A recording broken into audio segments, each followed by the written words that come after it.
Hello everyone, मेरा नाम है भावना और मैं निकली हूँ अपने गुरु की तलाश में। आज हम बहुत सारे क्वेश्चंस को कवर करने वाले हैं जो कि तीसरी गोष्ठी में हुए थे। जैसे कि संत का पुत्र कौन है, पिता कौन है, भाई कौन है, हराम क्या होता है और हलाल क्या होता है, संत की कृपा की पहचान क्या है और साधारण लोगों के लिए लाभदायक क्या होता है। इन्हीं सभी क्वेश्चंस के आंसर देती है हमें तीसरी गोष्ठी, जो कि जोधनबाई या धनबाई ख्वास के समाधि उद्यान में आयोजित हुई थी, जो कि शाहगंज लाहौर के निकट व्यवस्थित है। तो बिना देर के शुरू करते हैं फिर आज की ये वीडियो।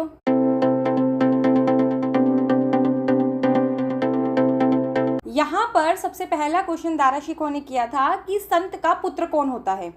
तो बाबालाल जी ने कहा था सत्यनिष्ठ वो पूर्ण शिष्य, जो पूर्ण शिष्य है ना वही संत का पुत्र होता है। फिर उनसे पूछा गया कि संत का पिता कौन होता है। तो बाबालाल जी ने कहा जो पूर्ण पथ प्रदर्शक हो, मतलब सदगुरु, जो गुरु हमें रास्ता दिखाए, सही चीज़ बताए, वही हमारा पिता होता है। उनसे पूछा गया कि संत का भाई फिर कौन होता है। तो बाबालाल जी ने कहा जो जिज्ञासु व कर्मनिष्ठ हो, जो कर्म को प्रधान मानता हो और हर चीज़ को जानने का जिज्ञासु हो, वही संत का भाई होता है। मतलब जो पूर्ण शिष्य है वो तो पुत्र हुआ, जिसने रास्ता दिखाया वो पिता हुआ, और जो जिज्ञासु और कर्मनिष्ठ है वो भाई हुआ। फिर उनसे पूछा गया कि संत के हित में क्या होता है। तो बाबालाल जी ने कहा किसी से ना मांगना, किसी से कुछ भी ना मांगना हमेशा संत के हित में होता है। फिर उनसे पूछा गया कि संत का प्रेम क्या है। बाबालाल जी ने कहा स्वयं को ईश्वर के प्रेम में खो देना और उसके अनुकूल हो जाना और अपनी निष्ठा को सुरक्षित रखना। स्वयं को ईश्वर के प्रेम में खो देना ही संत का प्रेम होता है। फिर उनसे क्वेश्चन किया गया कि निष्ठा की सुरक्षा क्या है। तो बाबालाल जी ने कहा सांसारिक लोगों व वाद विवाद आदि से पृथक रहना और मन को शांत व स्थिर रखना। मतलब जो सांसारिक लोगों के साथ हमारे झगड़े चलते रहते हैं, वाद विवाद चलते रहते हैं, उनसे दूर रहो ना, तो हमारी जो प्रभु के प्रति निष्ठा है ना वो सुरक्षित रहती है। फिर उनसे पूछा गया कि संत का ध्येय अथवा अंतिम लक्ष्य क्या होता है। तो बाबालाल जी ने कहा संपूर्ण आस्था और विश्वास, मतलब पूर्ण रूप से ईश्वर के प्रति उन्मुख हो जाना ही संत का उद्देश्य या अंतिम लक्ष्य होता है। फिर उनसे क्वेश्चन किया गया कि संत की समाज के प्रति नैतिकता क्या है, समाज के प्रति संत का कर्तव्य क्या है। तो उनसे आंसर दिया बाबालाल जी ने कि लोगों से दुख में सहानुभूति रखना और उनकी दृष्टाओं को ध्यान में ना लाना और परमात्मा की आज्ञा में रहना। अगर कोई इंसान दुखी है ना तो उसको देखकर उसके प्रति सहानुभूति प्रकट करना, ठीक है, और उन्होंने जो गलत चीज़ें की हैं हमारे साथ उनको भूल जाना, परमात्मा की आज्ञा में रहना ही संत का समाज के प्रति कर्तव्य होता है। फिर उनसे पूछा गया कि संत की विवशता क्या है। तो बाबालाल जी ने कहा लोगों द्वारा उनके लिए की गई सेवा को स्वीकार करना।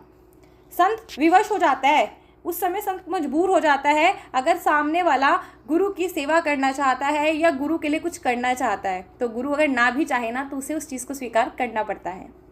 फिर उनसे क्वेश्चन किया गया कि संत के उपदेश का प्रभाव क्या है। तो बाबालाल जी ने कहा विश्वव्यापक और जीवंत, कि जो संत के उपदेश होते हैं ना, संत ना भी रहे ना तब भी वो लोगों के दिलों में, दिमाग में हमेशा रहते हैं और जिंदा रहते हैं। फिर उनसे पूछा गया कि संत की कृपा की पहचान क्या है, हम कैसे पहचाने कि संत की हमारे ऊपर कृपा हुई है।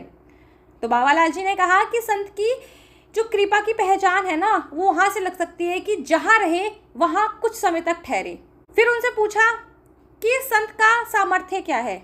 तो बाबालाल जी ने कहा केवल ब्रह्म का ज्ञान, ब्रह्म ज्ञान ही संत का सब कुछ है, उसकी सामर्थ्य, उसकी शक्ति ब्रह्म ज्ञान ही है। फिर उनसे पूछा गया कि संत की हार्दिक इच्छा क्या है। तो बाबालाल जी ने कहा हर एक को लाभ पहुंचाना, संत दिल से चाहता है कि हर किसी को फायदा पहुंचे। फिर उनसे पूछा गया कि संत के आश्रय स्थान में उपलब्ध वस्तुएं क्या हैं। बाबालाल जी ने कहा संत ईश्वर के आश्रय या सुरक्षा में होता है, वह परमात्मा पर पूर्ण रूप से निर्भर होता है, अतः उसके सब साधन ईश्वर के आश्रय की ही अभिव्यक्ति है। मतलब संत का अपना कुछ भी नहीं होता, जो कुछ होता है ना वो भगवान के ऊपर अपने आप को समर्पित करता है कि भगवान अब जो कुछ करोगे तुम करोगे। तो उसके पास जो कुछ भी है ना वो सब परमात्मा का ही दिया हुआ है और परमात्मा का ही है। अगर वैसे हम भी इस बात को सोचें ना कि हमारे पास जो चीज़ें हैं, जो सुख सुविधाएं हैं या अच्छी बुरी चीज़ें हैं, वो सब भगवान की दी ही हुई है, वो सब कुछ हमें भगवान ने ही दिया है। तो डायरेक्टली और इनडायरेक्टली वो है तो उन्हीं का ही ना, उसमें हमारा तो कोई रोल ही नहीं होता। लेकिन हम ये बात भूल जाते हैं और हमको लगता है यार ये तो हमारा है, हमारा घर, हमारा पैसा, हमारे रिश्तेदार, हमारे बच्चे, हमारे माता पिता, लेकिन वो तो हमारे है ही नहीं ना। वो सब कुछ तो उन परमात्मा के ही हैं, क्योंकि उन्होंने ही दिए हैं और उन्हीं के पास वापस चले जाएंगे। सॉरी, मेरा ध्यान थोड़ा भटक गया।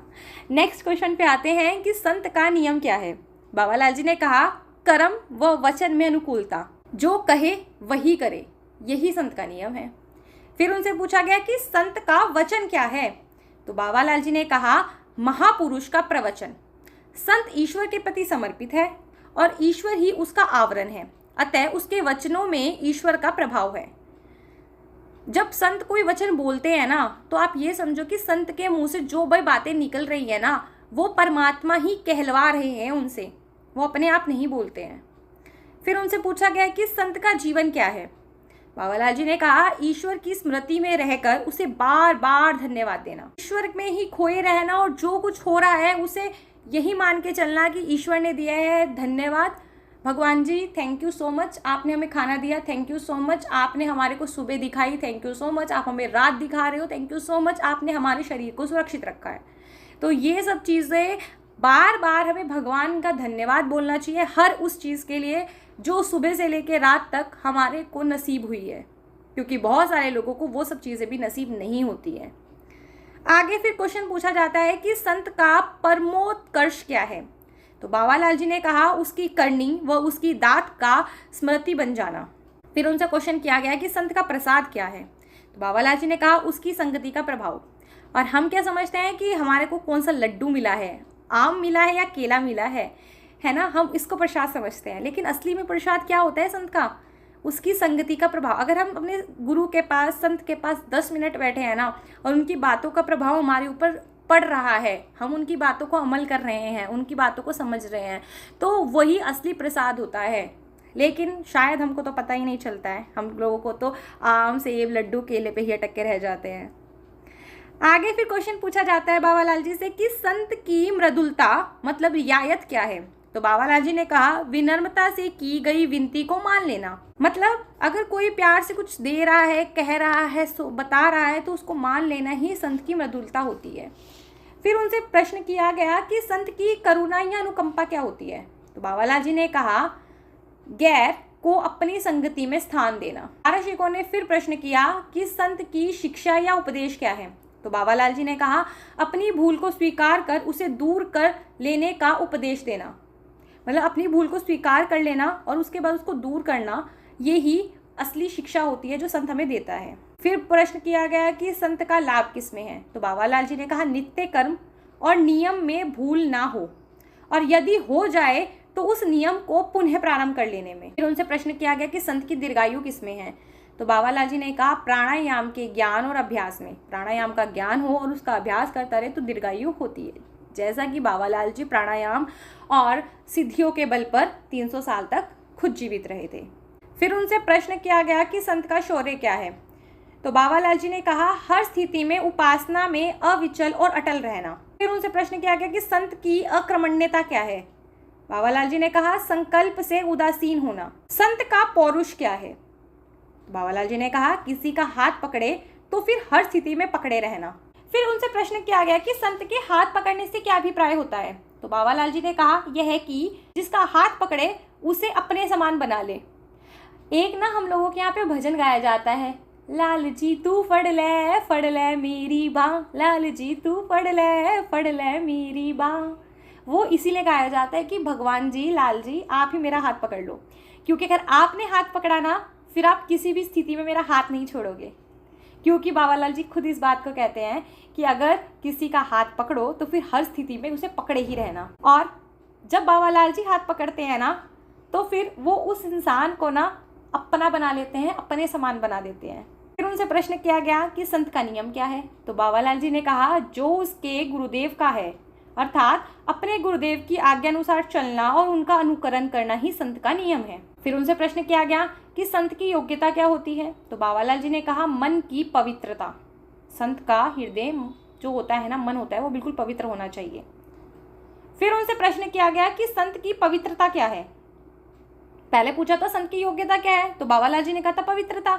अब उन्होंने कहा कि पवित्रता क्या है? तो बाबालाल जी ने कहा गुरु महाराज जी के प्रति आस्था व विश्वास में निर्भय होना। फिर उनसे प्रश्न किया गया कि संत का विवेक किस में है? तो बाबालाल जी ने कहा सांसारिक चेतना व संसार की आवश्यकता से स्वयं को पृथक रखने में है, क्योंकि सांसारिक लोगों का मन संसार की ओर रहता है, वो संसार के बिना व्याकुल होने लगता है। संत इस चेतना से स्वयं को पृथक रखता है। फिर उनसे प्रश्न किया गया कि संत के पद की रक्षा किसमें है? तो बाबालाल जी ने कहा साधना की प्रबलता में। फिर उनसे प्रश्न किया गया कि संत की फरजानगी मतलब संत का विवेक किसमें है? तो बाबालाल जी ने कहा दीवानगी अर्थात पागलपन में।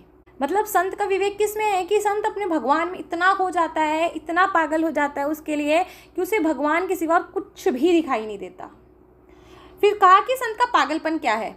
जो किसी के लिए भी दुखदाई ना हो। बाबालाल जी कहते हैं संत का पागलपन यही है कि वो ऐसा अपने आप को भगवान में मस्त रखे कि उसकी वजह से किसी को दुखी ना हो। फिर उनसे प्रश्न किया गया कि संत के लिए कहर क्या है? तो बाबालाल जी ने कहा अभाव की स्थिति। ईश्वर प्राप्ति के मार्ग में मन में विकार उठने पर संत व्याकुल होता है, वह अभाव का अनुभव करता है। फिर उनसे पूछा गया कि संत की सहिष्णुता क्या है? तो बाबालाल जी ने कहा अच्छाई बुराई, सुख दुख व स्वर्ग नरक के द्वंद्व से अशरुण रहना, इनसे अलग रहना, इन सब चीजों से। फिर पूछा गया कि संत की हानि किसमें है? तो बाबालाल जी ने कहा कि धनवानों से मित्रता में। फिर उनसे पूछा गया कि संत को हैरानी किसमें है? मित्र के प्रतिद्वंदी की कुशलता पूछने में। फिर उनसे पूछा गया कि प्रतिद्वंदता का समाधान क्या है? तो बाबालाल जी ने कहा संत के लिए मित्र की शत्रुता की और ध्यान ना देना ही उचित है। फिर उनसे पूछा गया कि संत की खैरियत किसमें है? तो बाबालाल जी ने कहा अप्रसिद्धि में और गुमनामी में। जब तक कोई इंसान अप्रसिद्ध रहता है और गुमनाम रहता है ना, तब तक ही ना वो ठीक रहता है। जिस दिन वो ज़्यादा फेमस हो जाता है ना, तो उसके पीछे बहुत से लोग उसके दुश्मन भी बन बैठते हैं। जहाँ उसके चाहने वाले होते हैं ना, वहाँ पर उसके दुश्मन भी बहुत सारे पैदा हो जाते हैं। फिर उनसे पूछा गया कि संत की कुशलता क्या है? तो बाबालाल जी ने कहा अभिन्नता का भाव, किसी को स्वयं से भिन्न ना समझना। फिर उनसे पूछा गया संत का आनंद किसमें है? तो बाबालाल जी ने कहा इच्छा या विषाद से मुक्त रहने में। फिर उनसे पूछा गया कि संत के लिए रहमत क्या है? तो बाबालाल जी ने कहा इच्छा वो उसके अनुसार होने वाले दुख से निवृत्ति। संत के लिए कष्टकारी क्या है? ध्यान में प्रगाढ़ता का ना होना। बाबालाल जी कहते हैं कि अगर ध्यान में प्रगाढ़ता नहीं है ना, तो वो संत के लिए कष्टदायक ही होता है। फिर उनसे पूछा गया कि संत का स्वप्न क्या है? तो बाबालाल जी ने कहा संत के लिए जगत ही स्वप्न है। संत जागृत अवस्था में रहता है, अतः स्वयं को मन व इंद्रियों से रचे स्वप्न से पृथक आत्म तत्व जानता है। स्वप्न में उतना ही उतरता है जितना कि आवश्यक होता है। फिर उनसे पूछा गया कि हलाल क्या होता है? तो बाबालाल जी ने कहा जो हक है वही हलाल है। फिर उनसे पूछा गया तो हराम क्या है? तो बाबालाल जी ने कहा जो असत्य है। सत्य हलाल है और जो असत्य है वो हराम है। फिर उनसे पूछा गया कि संत का लाभ किसमें है? तो बाबालाल जी ने कहा ईश्वर को पा लेने में सभी का लाभ है, चाहे कोई भी हो, चाहे वो संत हो चाहे वो संत ना हो, लेकिन ईश्वर को पाने में ही सबका फायदा है। फिर उनसे प्रश्न किया गया कि साधारण लोगों के लिए लाभदायक क्या होता है? तो बाबालाल जी ने कहा साधारण लोगों के लिए पूर्णता पाना, ईश्वर को पाना ही लाभदायक है। देखा, मैंने आपसे यही बोला था ना कि संत के लिए और सभी लोगों के लिए भगवान को पाना ही सबसे ज्यादा लाभदायक और कल्याणकारी होता है। तीसरी गोष्ठी में बाबालाल जी और दारा शिकोह के बीच में 54 क्वेश्चन आंसर हुए और इन सभी क्वेश्चन आंसर में हमारे को एक चीज जो क्लियरली पता चली वो ये थी कि हर किसी को ईश्वर को पाने की कोशिश करनी चाहिए, क्योंकि अगर हमें ईश्वर मिल जाते हैं ना तो हमें सब कुछ मिल जाता है। बाहरी चीज़ों में कुछ भी नहीं रखा है, क्योंकि ये जो सारी चीज़ें हैं ना वो ईश्वर की हैं और ईश्वर के पास ही जानी है। उसको अपना मानकर अपने आप को दुख देने के अलावा और कुछ भी नहीं करते हैं। इसीलिए हम लोगों को हमेशा ईश्वर को पाने की कोशिश करनी चाहिए और हमारे पास जो कुछ भी है ना हमको यही मानना चाहिए कि ये सब ईश्वर का ही है और इसके लिए हमें हर पल हर समय ईश्वर का शुक्राना करना चाहिए और हमारे को अपने आप को ईश्वर को समर्पित कर देना चाहिए, क्योंकि अगर ईश्वर हमारा हाथ पकड़ेगा ना तो वो हमारा हाथ कभी भी नहीं छोड़ेगा। क्योंकि बाबालाल जी खुद कहते हैं कि अगर एक बार किसी का हाथ पकड़ लो ना तो उसे कभी भी नहीं छोड़ना चाहिए। आई होप आज आपको बहुत सारे सवालों के जवाब मिल गए होंगे। अगर आपको वीडियो अच्छी लगी हो तो इसे लाइक कर देना, शेयर कर देना। चैनल पर पहली बार आए हो तो इसे सब्सक्राइब करके ज़रूर जाना। मिलते हैं चौथी गोष्ठी के साथ, तब तक के लिए जय श्री बाबालाल जी।